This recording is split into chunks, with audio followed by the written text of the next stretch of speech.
Sa ngalan ng Ama at ng Anak at ng Espiritu Santo. Amen. Ang pagpapala ng ating Panginoong Hesukristo, ang pag-ibig ng Diyos Ama at ang pakikipagkaisa ng Espiritu Santo naway sumainyong lahat. At sumayin niyo rin. Maligayang pagdating po sa pambansang dambana at parokya ni Santo Padre Pio. Hari nawa ang inyong pagbisita po dito ay makapagbigay sa inyo ng mga espiritual na biyaya na kakailanganin ninyo sa inyong paglalakbay dito sa lupa. Upang marapat tayong gumanap sa banal na pagdiriwang, pagsisihan natin ang ating mga nagawang kasalanan. Inaamin ko Sa makapangyarihan Diyos at sa inyo mga kapatid, na lubha ako nagkasala sa isip, sa salita at sa gawa at sa aking pagkukulang. Kaya isinasamo ko sa mahal na Birheng Maria, sa lahat ng mga anghel at mga banal, at sa inyo mga kapatid, na ako'y panalangin sa Panginoong ating Diyos. kaawaan tayo ng makapangyarihang Diyos, patawarin tayo sa ating mga kasalanan at patnubayan tayo sa buhay na walang hanggan. Amen.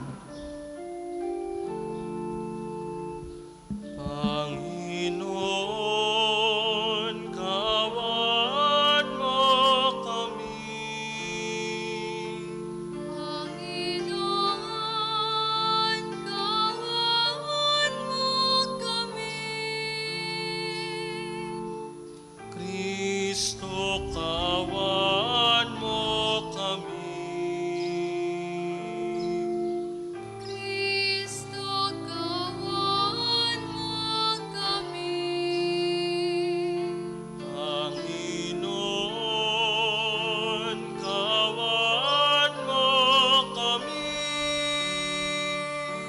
Panginoon, kawan mo kami. Manalangin tayo. Ama naming makapangyarihan, ang sinimulan naming kusang pagpapakasakit ay subaybayan mo ng iyong pagmamalasakit upang ang pinagtitiisan ng aming katawan ay maisaloob namin at maganap ng may katapatan sa pamamagitan ni Jesucristo kasama ng Espiritu Santo magpasawalang hanggan. Amen.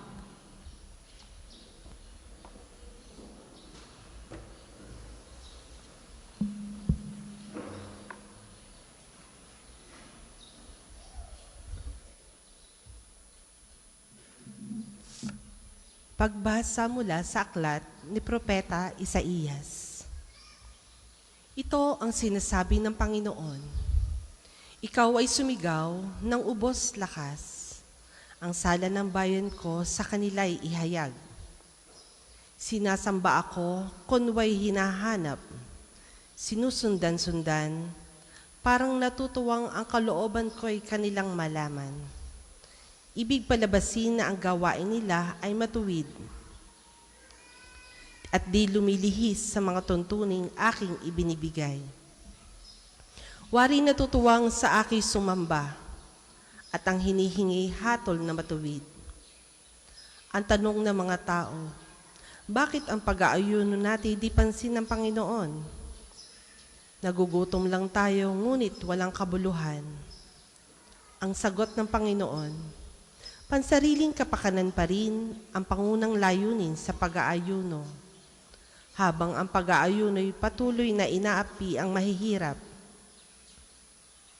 Ang pag-aayuno ninyo'y humahantong lamang sa alitan, hanggang kayo-kayo'y nag-aaway-away. Kung ang pag-aayunong ginagawa ninyo ay gayon din lamang, ang inyong pagtawag ay tiyak na hindi ko pakikinggan. Sa inyong pag-aayuno, pinahihirapan ninyo ang inyong sarili. Yumuyuko kayong parang damong hinihipan ng hangin.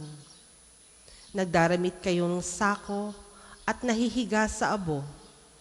Pag-aayuno na ba iyan?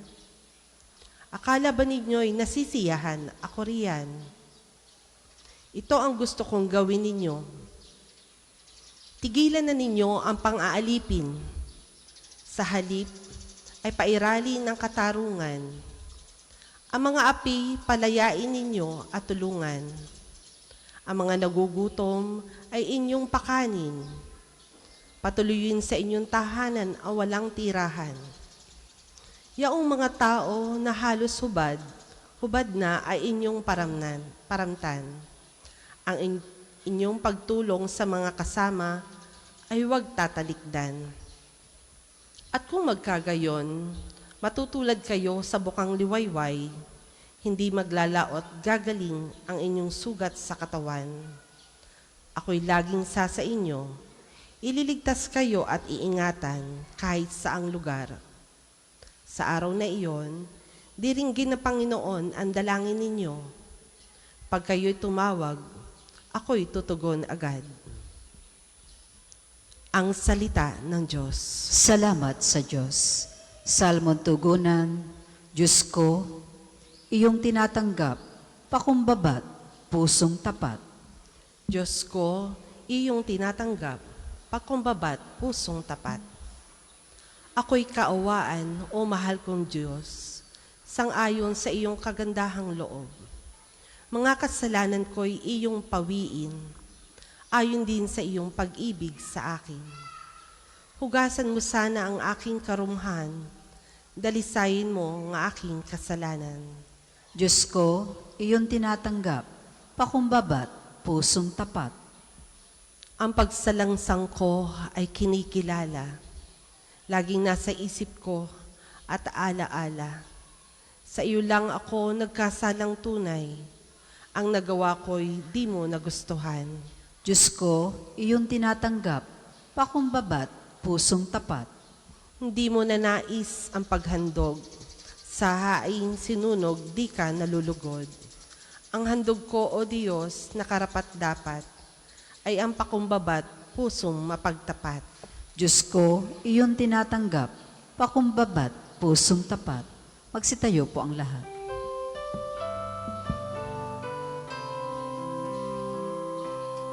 Matuwid ang dapat gawin, masama'y iwasan natin, at tayo'y papayin.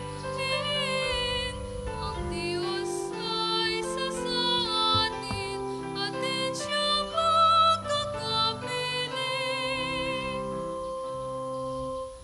Sumainyo ang Panginoon. At sumainyo rin, Ang mabuting balita ng Panginoon ayon kay San Mateo. papuri sa iyo, Panginoon. Noong panahong iyon, lumapit kay Jesus ang mga alagad ni Juan Bautista at ang wika, malimit kaming mag-ayuno, gayon din ang mga Pariseo. Bakit po hindi nag-aayuno ang inyong mga alagad?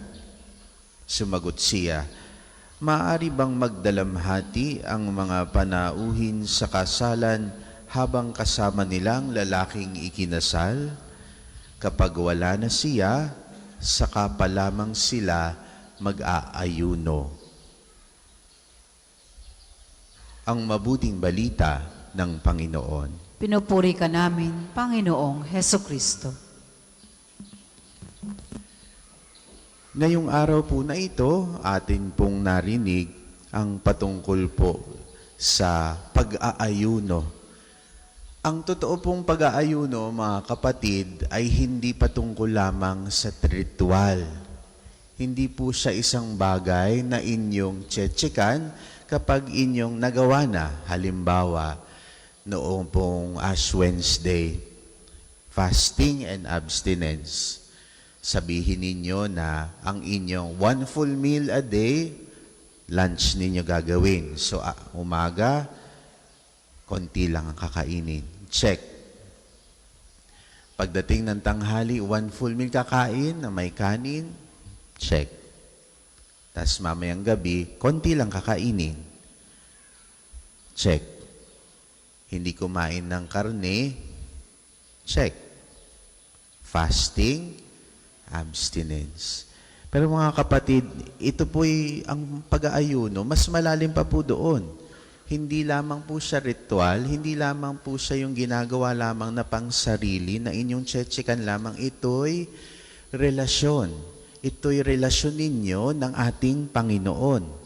At tamang-tama sa ating first reading, tayo po ay binabalaan po ni Propeta Isaías na ang pag-aayuno ay hindi dapat self-centered. Ang pag-aayuno ay hindi dapat performative o kaya panlabas lamang. Hindi po dapat ganon. Kunwari po, tayo po nga ay nung Ash Wednesday, nag-ayuno. Very good. Tayo po nag-abstain sa pagkain na karne. Pagkain ng karne. Pero, nagawa nga natin iyon, pero kayo naman ay nakapagmura sa inyong kapwa. Kayo naman po ay hindi nag-abstain from chismis. Hindi lamang po babae ang chismis, ha? Pati lalaki. Iba lang ang tunog. Iba lang ang tunog. Di ba ang sabi ng lalaki, ano bang sinasabi ng lalaki para makarikuha ng chismis? Balita, pare. Di ba? Hindi lamang ito sa babae. Minsan, mag-aano tayo, hindi ako po ay nakapag fasting, hindi ako kakain for one full meal a day, pero nagkimkim ka naman ng galit dahil may kumuha ng gusto mong kaining tuna doon sa kainan. Nagkimkim ka ng galit dahil lamang doon. Diba? True fasting, mga kapatid, it means letting go of whatever keeps us from loving God and our neighbor. Yan ang mas malalim na kahulugan ng pag-aayuno. Pangalawa, mga kapatid, at dahil ganito nga po, dahil ang gusto po ng Diyos mas malalim ang ating relasyon sa Kanya, dapat ang inyong ginagawa, ang inyong mga aksyon ba sa buhay po ninyo, kita po sa inyong galaw na kayo'y anak ng Diyos, na kayo'y mga Kristiyano. Kita po sa inyong galaw na kayo ay may compassion, may awa. Kita po sa inyong pananalita na kayo ay may awa at meron kayong justice. Yun ang sinasabi. Kunwari po, hindi naman po ito, ang fasting ay hindi lamang pagtanggal po ng tsokolate sa inyong pagkain. Kung kayo laging kumakain ng chocolate pagkatapos ng maalat, o kaya naman ito'y pagtanggal lamang ng Facebook sa buong 40 days ng Lent, o kaya naman hindi kayo manunood ng Netflix, o kaya naman i-deactivate po ninyo ang social media. Okay po lahat ng iyon, kasi sacrifice nga din naman po iyon. Pero ang mas mahalaga, you create an opening in your heart for time for prayer. Tapos, ifa-flush out ninyo ang lahat ng makasariling mga hangarin. Dapat lagi tayong patient sa ating family. Dapat tayo'y mapagbigay sa mga nangangailangan. When you fast from selfishness, mga kapatid, you feast on compassion. Meron po tayo niyan. Kaya mga kapatid, ngayong araw na ito, ang dalawang mga pagbasa natin, pinapaalalahanan tayo na ang pag-aayuno, it's not about appearances, yung nakikita ng mga tao. Ito'y transformation. Ito'y conversion. Dapat kita sa loob at sa labas. Ang ating Panginoon, iniimbitahan tayo na magkaroon ng relasyon sa Kanya ng mas malalim, nang sa ganyon, when our fasting leads to us loving more, when our fasting leads us to forgiving more, and to serve more, yun ang ibig sabihin ng tunay na pag-aayuno.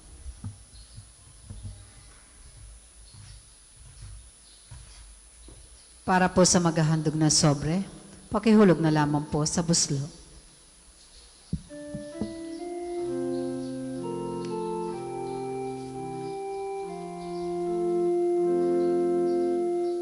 Sa'yo aming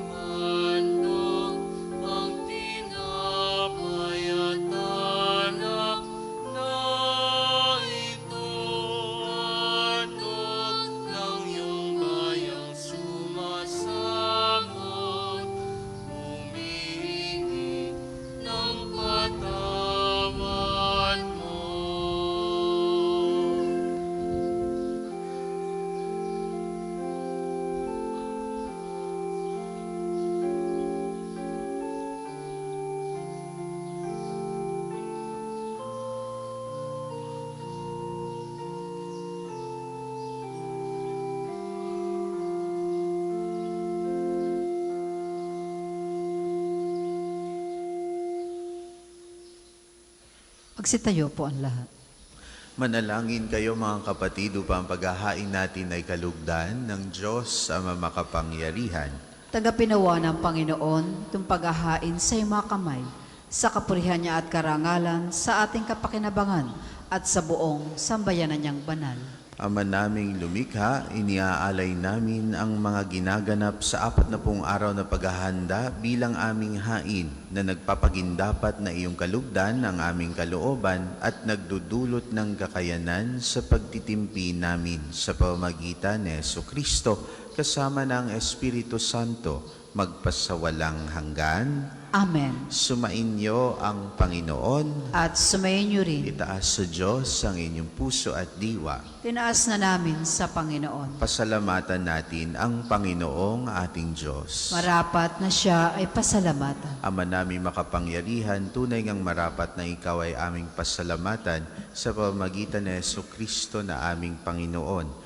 Sa aming kusang pagtitiis ng hirap, tinutulungan mong aming maitumpak ang kinamihas ng pagsalungat sa pananagutang iyong iniatas. Sa aming pagtulad sa anak mong mahal na nagpakasakit para sa tanan, ang pagsisikap nami iyong kinalulugdan at ang pagpapakabuti nami iyong ikinararangal.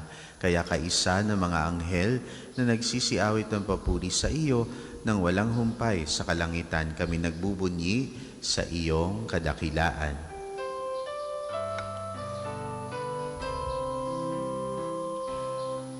Banal ka pong may kapal, banal ang iyong pangalan, banal ang iyong kaharian.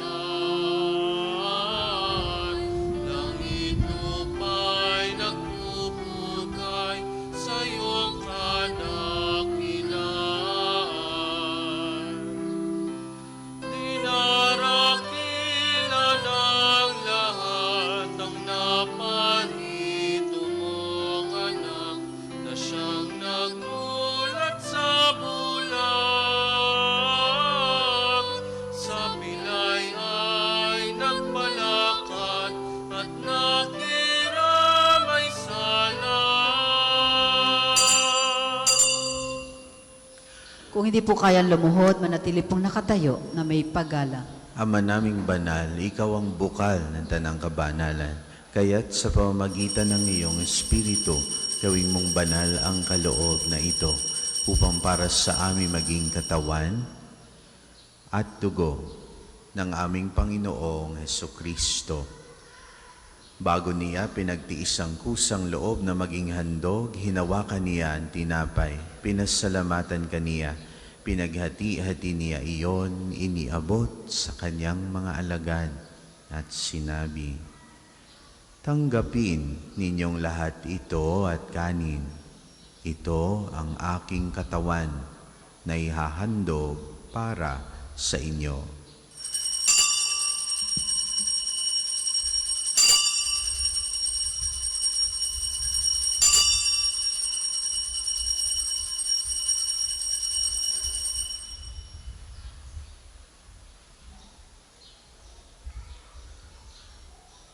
Gayon din naman noong matapos ang hapunan, hinawakan niya ang kalis. Muli kaniyang pinasalamatan. Iniabot niya ang kalis sa kanyang mga alagad at sinabi,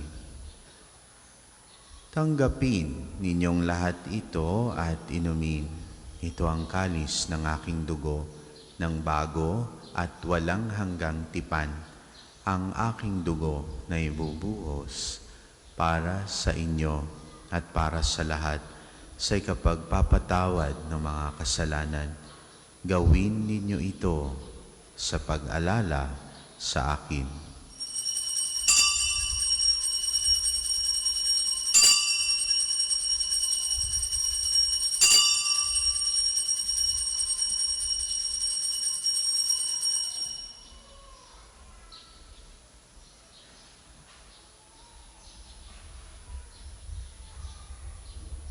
Ipagbunyi natin ang misteryo ng pananampalataya.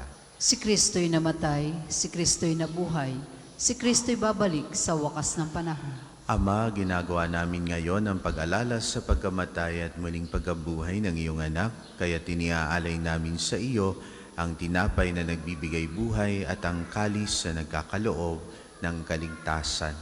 Kami nagpapasalamat dahil kami yung minarapat na tumayo sa harap mo para maglingkod sa iyo. Isinasamo namin kaming magsasalo-salo sa katawan at dugo ni Kristo ay mabuklod sa pagkakaisa sa pamamagitan ng Espiritu Santo. Amalingapin mo ang iyong simbahang laganap sa buong daigdig. Puspusin mo kami sa pag-ibig, kaisa ni Leon na aming Papa at ni Gilbert na aming Obispo at ng Tanang Kaparian. Alalahanin mo rin ang mga kapatid naming nahimlay nang may pag-asang sila'y muling mabubuhay, gayon din ang lahat ng mga pumanaw. Kaawaan mo sila at patuloyin sa iyong kaliwanagan. Kaawaan mo at pagindapatin kaming lahat na makasalo sa iyong buhay na walang wakas. Kaisa ng mahal na Biring Maria na Ina ng Diyos, ni San Jose na kanyang kalinis-linisang esposo, kaisa ng mga apostol at ng lahat ng mga banal na namuhay dito sa daigdig ng kalugod-lugod sa iyo.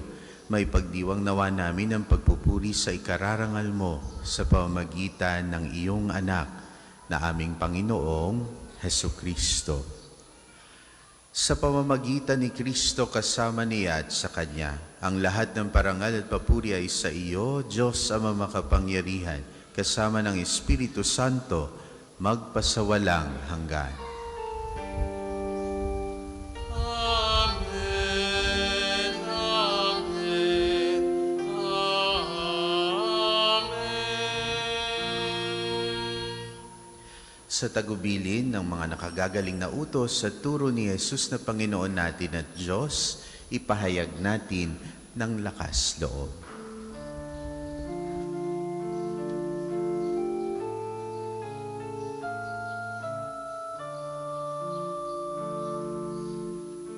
Ama naming sumasalangit ka, sambahin ang ngalan mo, mapasamin ang kaharian mo,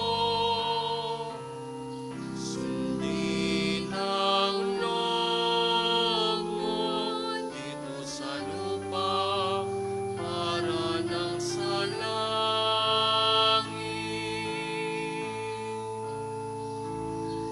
Bigyan mo kami ngayon ng aming kakanin sa araw-araw,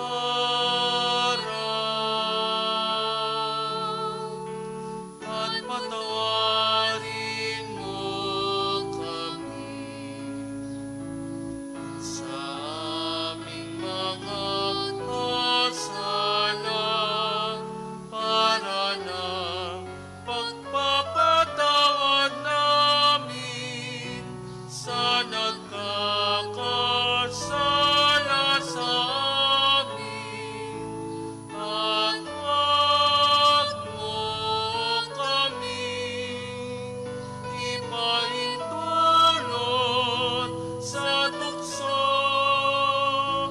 at iadya mo kami sa lahat ng masama. Hinihiling namin kami iadya sa lahat ng masama, pagkalooban ng kapayapaan araw-araw, iligtas sa kasalanan at ilayo sa lahat ng kapahamakan. Samantalang aming pinananabikan ang dakilang araw ng pagpapahayag ng tagapagligtas nami sa Jesucristo. Sapagkat iyong kaharian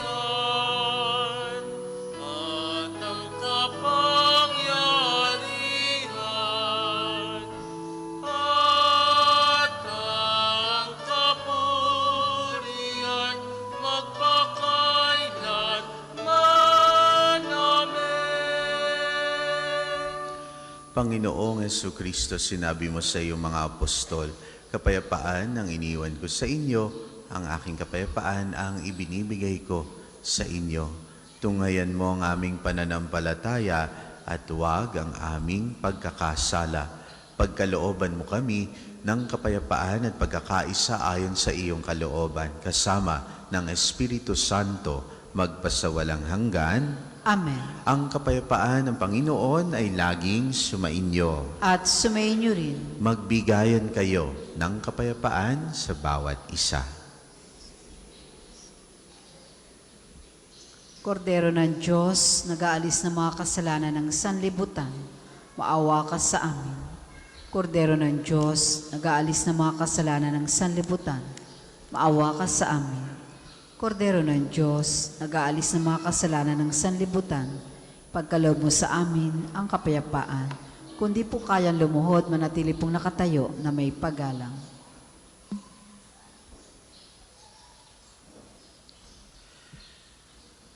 Ito ang kordero ng Diyos. Ito ang nag-aalis ng kasalanan ng sanlibutan. Mapalad ang inaanyayahan sa kanyang piging. Panginoon, Hindi hindi ako ako karapat-dapat karapat-dapat na magpatuloy sa iyo, ngunit sa isang salita mo lamang ay gagaling na ako.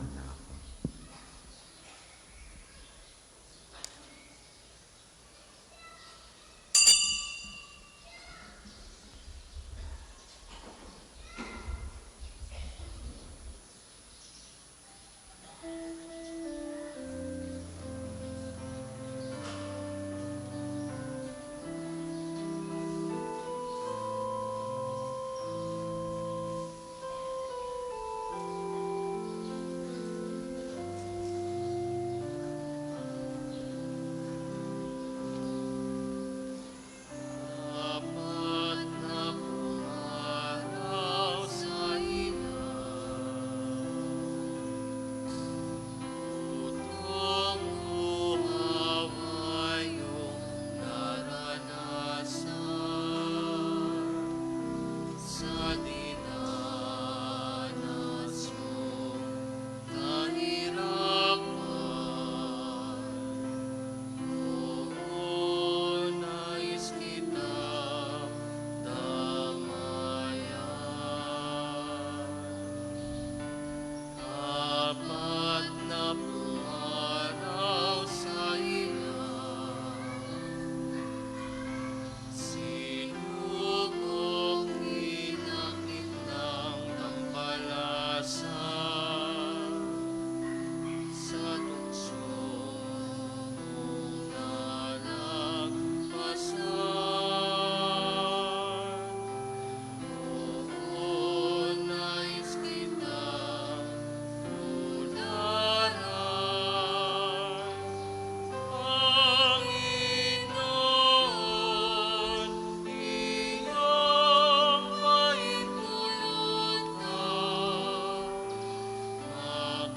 makasalo sa'yo kahirapan. Masama ay mapaglabanan sa ayunot pagdarasal. Ngayon nga sa apat na pung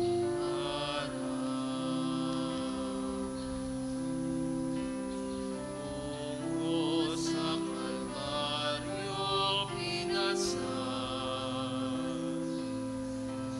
ang kusang kasalanan sa hapis ng Birheng mahal. Oo, nais ko siyang samahan. Panginoon, iyong kahintulutan, makasalo sa'yo kahirapan. Masama ay mapaglabanan sa ayunot pagdarasal. Ngayon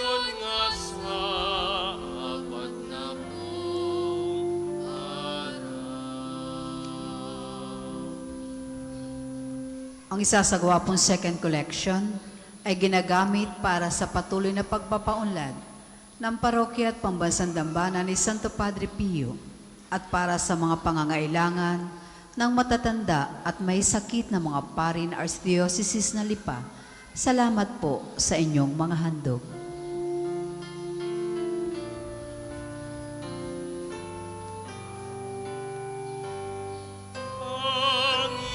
Panginoon, iyong kaintulutan, makasalo sa'yo nahirapan. Masama ay mapaglabanan sa ayunot pagdarasal. Ngayon nga sa apat na pong araw.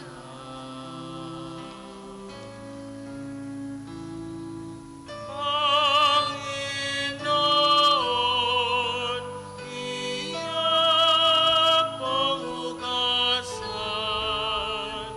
lahat ng aming kasalanan. Sa amin ay likhain bagong puso at damdamin. Ngayon nga sa apat na pong araw. Sa amin ay likhain bagong puso at damdamin. Ngayon nga sa apat na pong araw.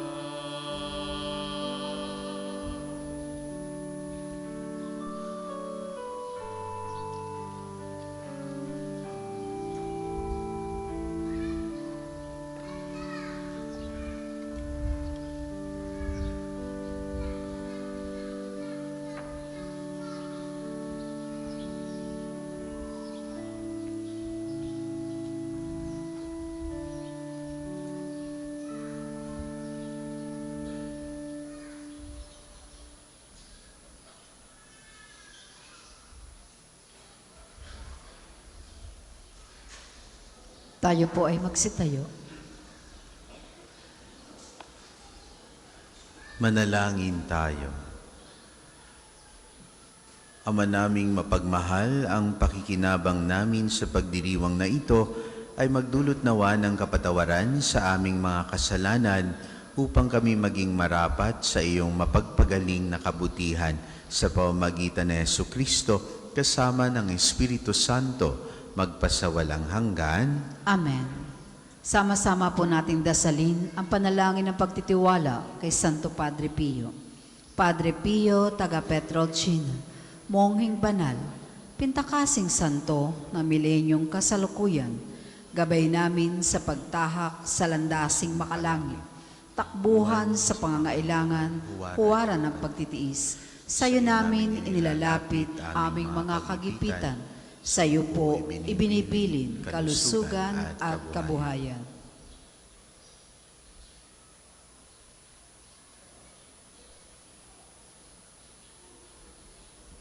Di man karapat dapat, kami po ay pagbigyan, bendisyonan at basbasan, maging ganap sa buhay.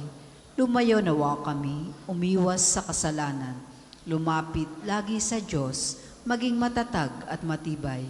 Sa mabuting balita ng pagliligtas, turuan mo kami nawa, sa tuwina ay makinig, magnilay at sumampalataya. Amin pong pakiusap, itong mga kahilingan, puso ay nagsisisi, nagtitikang taimtiman, di na muling magkasala, sunod lagi sa Diyos Amang, kaisa ng Espiritu, at ni Jesus na tagapamagitan. Amen. Magsiupo muna po ang lahat para sa ilang patalastas. Una, sa inyong pagdalaw sa pambansang dambana, mangyaring pakaingatan ang inyong mga personal na gamit. Hangad namin ang isang matiwasay at maayos na pagbisita sa National Shrine. Kalawa, Nais po namin ipagbigay alam sa inyo na ang healing bundle ay available sa ating mga tindahan. Ang langis na kasama nito ay may halo na langis mula sa puno na olibo na binasbasa ni Padre Pio nung siya'y nabubuhay pa. Naway magindaan ang ating healing bundle sa pagkakamit ng kagalingan mula sa Diyos. Ikatlo, mga kapiyo, malugod namin kayong inaanyayahan sa isasagawang lakbay parokya sa darating na ika-26 ng Marso, araw ng Huwebes. Tayo ay maglalakbay sa 7 simbahan sa Archdiocese of Lingayen, Dagupan, lalawigan ng Pangasinan. Ito ay nagkakahalaga ng 3,500 lamang. Para sa mga detalye at pagpapalista, makipag-ugnayan lamang sa ating opisina. Ang pagpapalista ay hanggang February 28 lamang. Ika-4, bahagi ng ating mga kwaresmang gawain, mayroon po tayong pagdarasal ng Istasyon ng Cruz tuwing araw ng Biyernes sa 3 ng hapon. Ang mga aklat dasalan ay available sa ating mga tindahan. Ika-5, sa darating na February 23 ay araw ng pagpapagaling ng Panginoon sa pamamagitan ni Padre Pio. Ang mga oras ng misa ay sa ganap na 7 na umaga, 9 na umaga at 12 ng tanghali, 2 ng hapon at 5 ng hapon. Ang mga oras naman po ng healing mass at liturgy na may paggagawad ng langis ay sa 9 na umaga at 5 ng hapon. Kayo at ang inyong mga may sakit ay inaanyayahan. Kaugnay po nito, mula 8 na umaga hanggang 3 ng hapon, patuloy natin ipagkakalob sa inyo ay iba pang mga gawain ng pagpapagaling tulad ng spiritual counseling direction, medical assistance, legal counseling, psychological support, family and marital counseling, feeding program, dental at eye check-up at acupuncture. Layunin natin magkaroon ng pangkalatang kagalingan, lalo tigit ang mga kapatid nating mahihirap at kapuspalad. Sa mga lubos na nangangailangan ng pagkonsulta, kayo po ay makipag-ugnayan agad sa ating opisina para sa pagpapalista at reservation. Ang susunod pong misa ay sa ganap na ika-12 ng tanghali. Maraming salamat po at mangyaring panatilihin natin ang kalinisan, katahimikan at diwa ng pananalangin sa loob at labas ng ating mga simbahan. Magsitayo pong lahat para sa pagbabasbas ng religious articles. Mga kapatid, manalangin tayo sa Diyos sa makapangyarihan upang tayo maging kawangis ni Kristo sa taimtim na pagdalangin sa tulong ng mga larawan at dasalan. O Diyos, Ikaw ang bukal ng lahat ng pagpapala at biyaya, ibuhos mo ang iyong bendisyon sa mga gamit na ito sa pananalangin, mga rosaryo, imahen, dasalan na nagpapaalaala ng iyong kabutihan, kabanalan at pagmamahal sa amin upang ang lahat na dumulog at magdasal gamit ang mga ito ay magtamo ng iyong awa at biyaya. Loobin mong tularan namin ang kabanalan at aral ni Kristo at ng mga santo magpasawalang hanggan. Amen. Ama namin, sumasalangit ka. Sambahin ang ngalan mo. Mapasa amin ang kaharian mo. Sundin ang loob mo dito sa lupa para nang sa langit. Bigyan mo kami ngayon ng aming kakanin sa araw-araw at patawarin mo kami sa aming mga sala para nang pagpapatawad namin sa nagkakasala sa amin. At huwag mo kaming ipahintulot sa tukso at iadya mo kami sa lahat ng masama. Amen. Aba, Ginoong Maria, napupuno ka ng grasya. Ang Panginoon Diyos ay sumasa iyo. Bukod kang pinagpala sa babaeng lahat, at pinagpala naman ang iyong anak na si Jesus. Santa Maria, Ina ng Diyos, panalangin mo kaming makasalanan, ngayon at kung kami mamamatay. Amen. Papuri sa Ama, sa Anak at sa Espiritu Santo, kapara noong una, ngayon at magpasawalang hanggan. Amen. Luwalhati sa Ama, sa Anak at sa Espiritu Santo, kapara noong una, ngayon at magpasawalang hanggan. Amen. Luwalhati sa Ama, sa Anak at sa Espiritu Santo, kapara noong una, ngayon, at magpasawalang hanggan. Amen.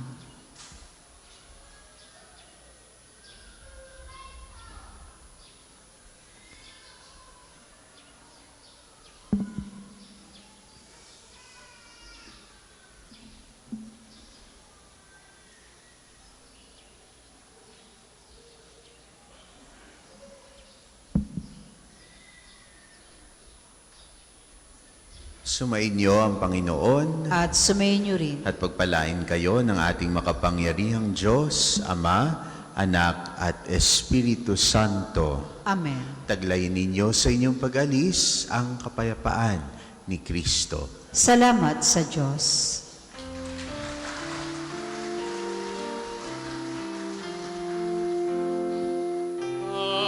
Bawat galing gamitin sa paglinga, laging damhin kung may naghihirap.